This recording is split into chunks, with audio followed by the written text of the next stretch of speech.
अभी हम लोग वर्ग 10वीं के लिए खास तौर पे व्याकरण में कारक को अध्ययन करेंगे। सबसे पहले आज का वाक्य देख लेते हैं, क्या है। अत्र नार्यस्तु पूज्यन्ते रमन्ते तत्र देवता।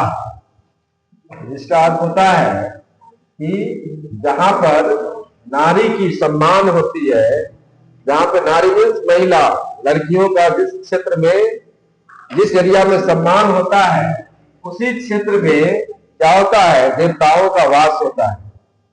तो निश्चित तौर पे क्या करना चाहिए, हम सभी को भी महिलाओं का एवं नारियों का कद्र करना चाहिए, सम्मान करना चाहिए, जिससे कि हम लोग के क्षेत्र में भी क्या हो, ईश्वर का वास हो। और जहां पे ईश्वर का वास होता है, निश्चित तौर पे वो क्षेत्र क्या होता है, सब कुछ से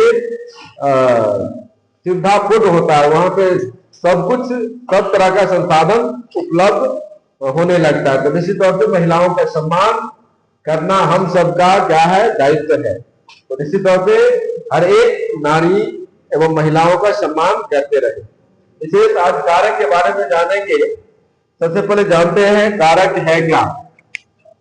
तो इसको हम लोग शॉर्टली इसको परिभाषित ऐसे कर सकते हैं, क्रिया के साथ क्रिया, क्रिया पढ़े होंगे, खाना पीना हंसना गाना रहना, ये सारे क्रिया है। तो क्रिया के साथ जिसका प्रत्यक्ष, प्रत्यक्ष को इंग्लिश में क्या कहते हैं, डायरेक्ट, प्रत्यक्ष संबंध हो, उसे क्या कहते हैं, उसे कारक कहते हैं। यानी क्रिया के साथ जिसका डायरेक्ट संबंध होता है, उसे क्या कहते हैं, कारक कहते हैं। जैसे एग्जाम्पल में देख सकते हैं, जैसे राम लिखता है, राम लिखता है, यहाँ पे लिखता ये क्रिया है और यहाँ पे राम क्या है, संज्ञा है।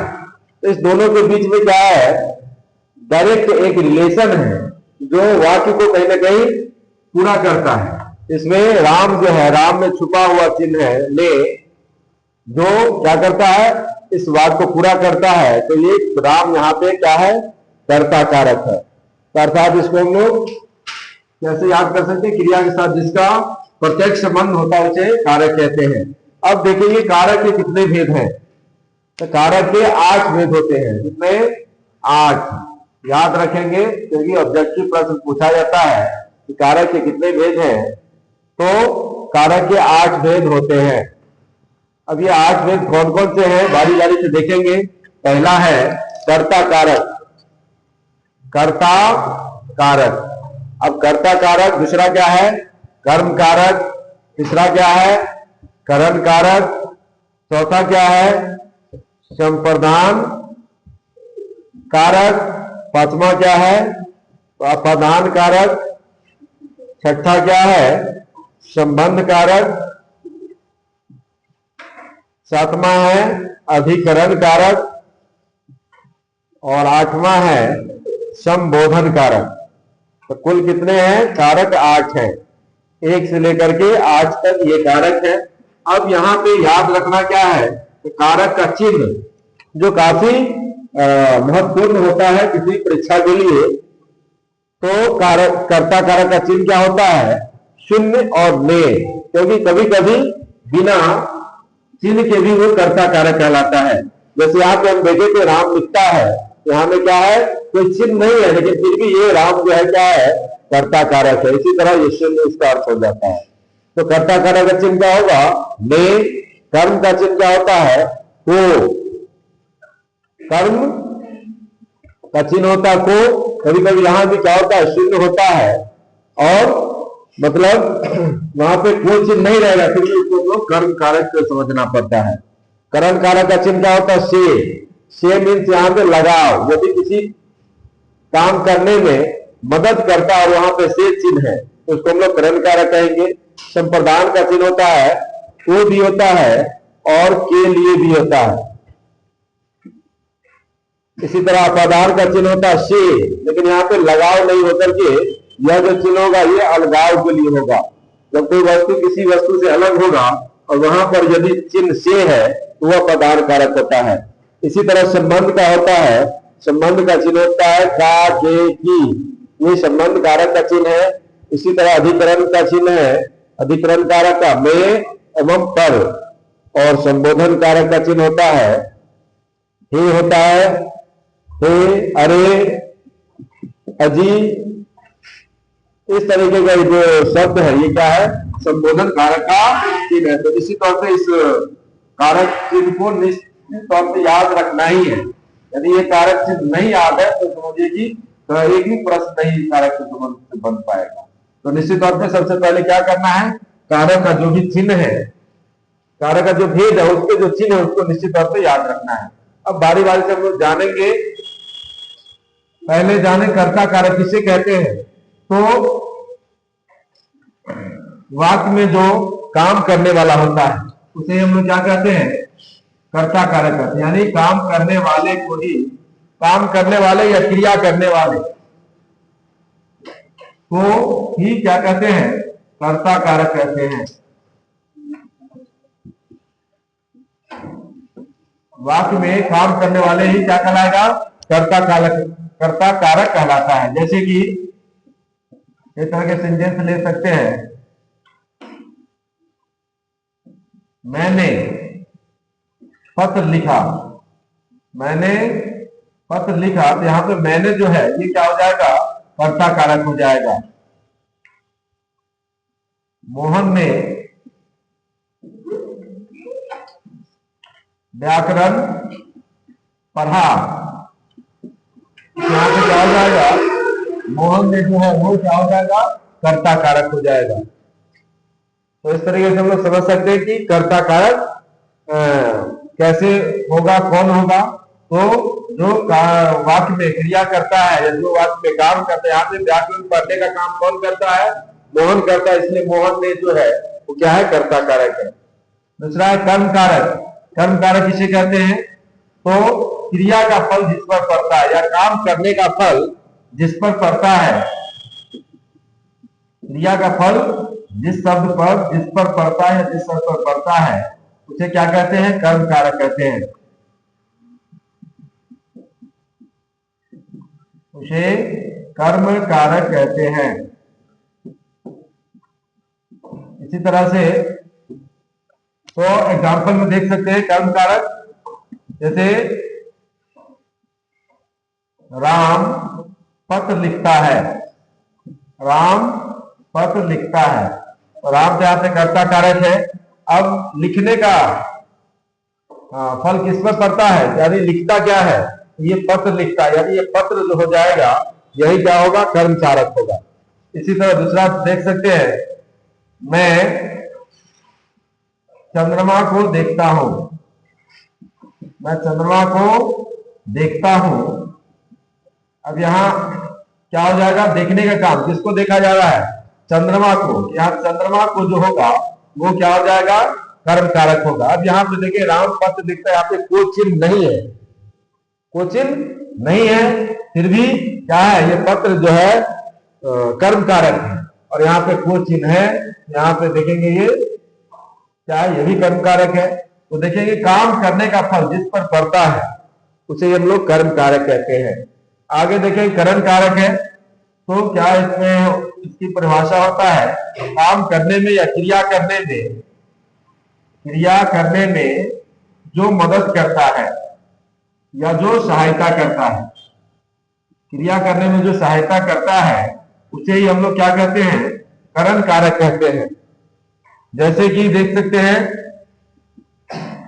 मैं मार्कर से लिखता हूं, मैं मार्कर से लिखता हूं, तो यहां पे लिखने में क्या किया, सहायता किया। किसने सहायता किया, मार्कर। ये मार्कर जो हो जाए क्या हो जाएगा, करण कारक हो जाएगा। इसी तरह वह साइकिल से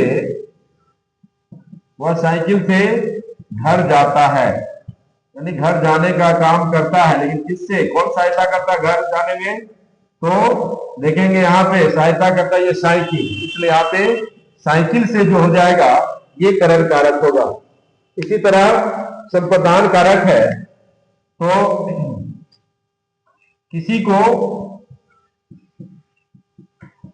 कुछ दिया जाता है, किसी को कुछ दिया जाता है तो उसे क्या कहते हैं, उसे ही संप्रदान कारक कहते हैं। तो इसको परिभाषित कर सकते हैं, यदि किसी को कुछ दिया जाता है तो उसे क्या कहेंगे, संप्रदान कारक कहेंगे। जैसे ब्राह्मण को दान देना चाहिए। दान देना चाहिए, किसको दान देना चाहिए, ब्राह्मण को दान देना चाहिए, सबको नहीं देना चाहिए, लेकिन ब्राह्मण को दान देना चाहिए। यहां पे ब्राह्मण को जो है क्या हो जाएगा, संप्रदान कारक है कि नहीं।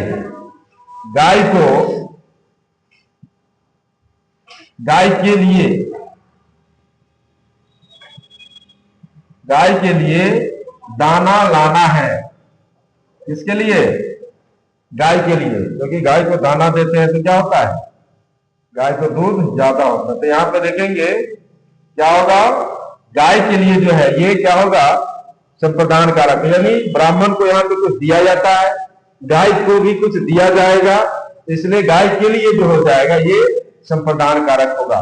तो देखेंगे किसी वाक्य में किसी को कुछ दिया जा रहा है और जिसको दिया जाता है उसे ही हम लोग क्या कहते हैं, संप्रदान कारक कहते हैं।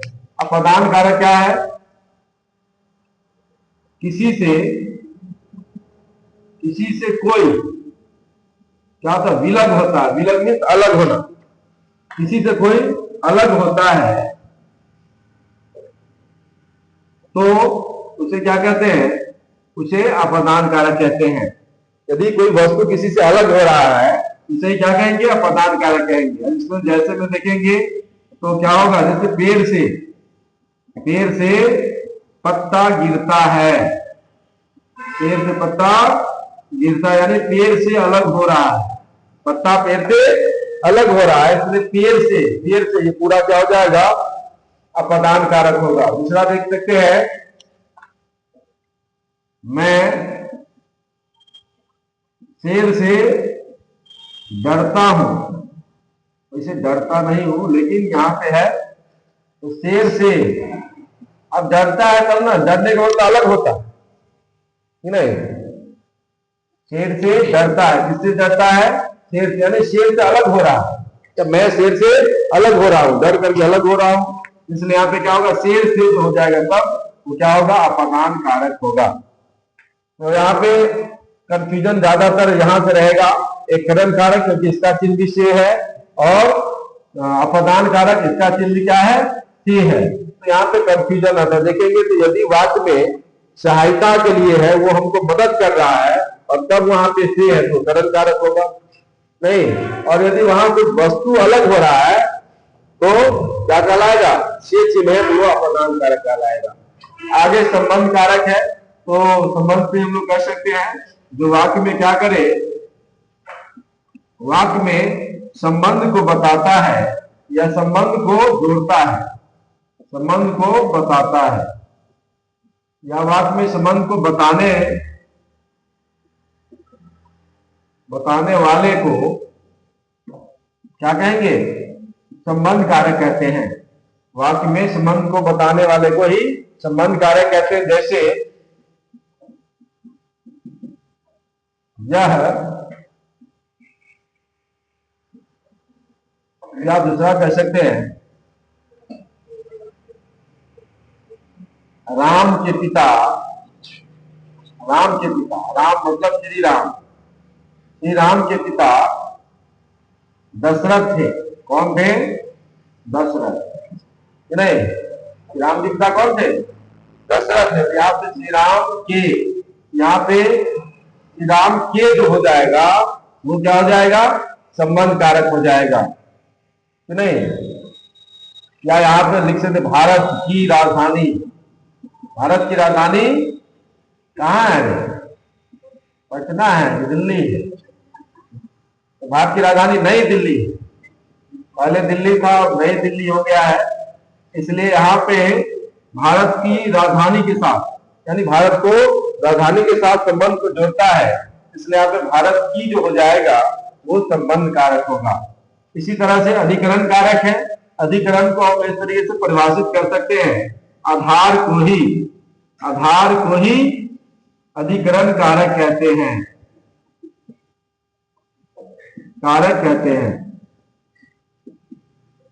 अब आधार क्या होता है? जहां पे हम लोग हैं, जैसे हम लोग कहां हैं? क्लास में हैं। हम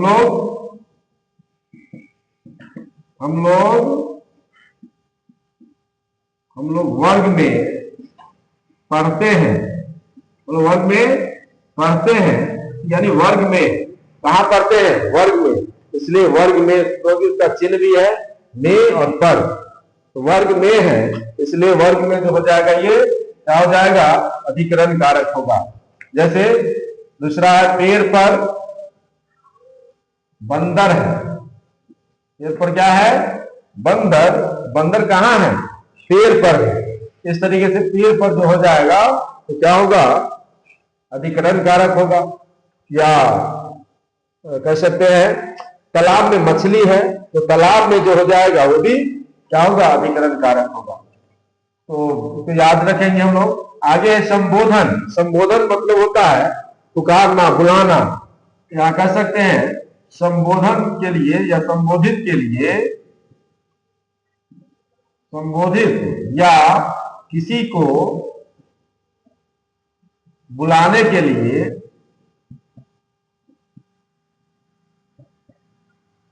जिस शब्द का प्रयोग करते हैं उसे ही क्या कहते हैं?